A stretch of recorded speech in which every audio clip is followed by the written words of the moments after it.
their batters. I think they hit. ঋষাদের ভবিষ্যৎ উজ্জ্বল, সে একদিন বিশ্বের সেরা লেগ স্পিনার হবে। ম্যাচের গেম চেঞ্জার ঋষাদকে নিয়ে কেমন অবাক করা মন্তব্য করেন করাচি কিংসের অধিনায়ক ডেভিড ওয়ার্নার।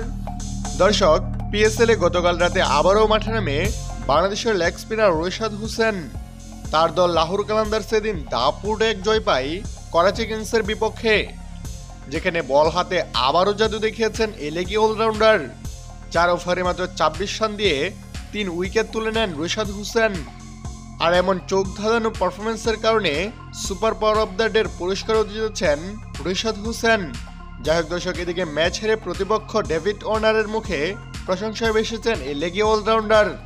ঋষাদকে নিয়ে ম্যাচ পরবর্তী সংবাদ সম্মেলনে ওয়ার্নার বলেন, আমাদের ছেলেরা ভালো খেলেছে, রান খুব একটা বেশি ছিল না, তবে আমাদের ব্যাটাররা এদিন রীতিমতো ব্যর্থ হয়েছিলেন, যার ফলেই এমন হয়েছে।